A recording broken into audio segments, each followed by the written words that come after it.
السلام علیکم ورحمۃ اللہ وبرکاتہ۔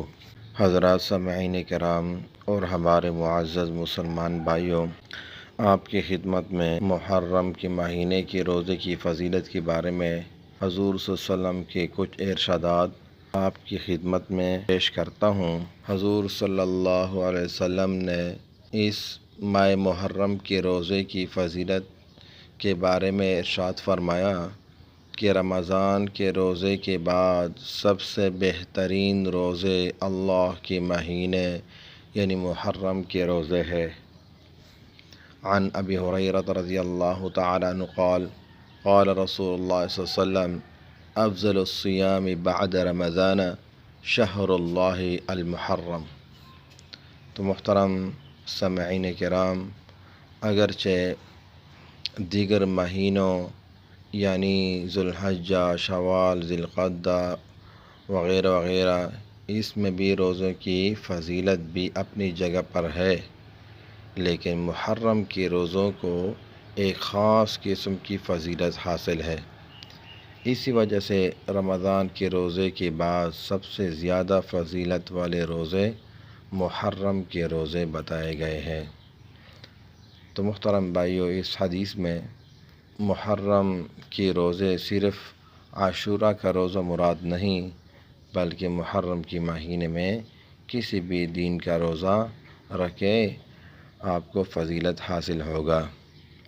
تو اس مہینے میں کسی بھی دن روزہ رکھ لیا جائے تو انشاءاللہ یہ فضیلت حاصل ہو جائے گی۔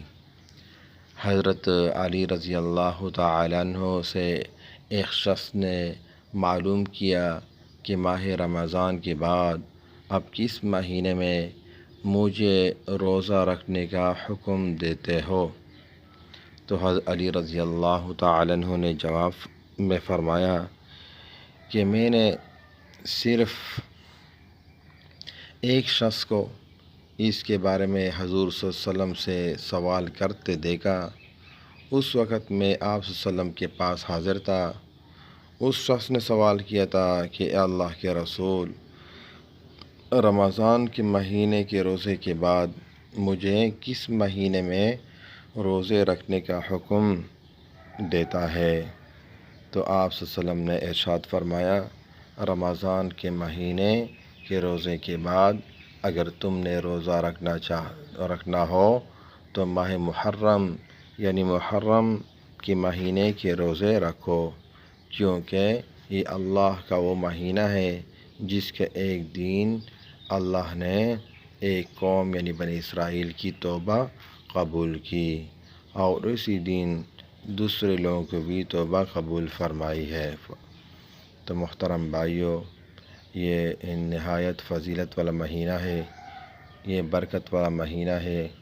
اس میں خود بھی اللہ کی طرف رجوع کر لو، اللہ سے توبہ طائب ہو کر اپنے گناہوں کو اللہ پر معاف کرا دے، اور اس ویڈیو کو اور مسلمان بھائیوں کے ساتھ بھی شیئر کر لے تاکہ ان کو بھی محرم کے مہینے کی فضائل ان کے سامنے آ جائے۔ وآخر دعوانا الحمدللہ رب العالمین۔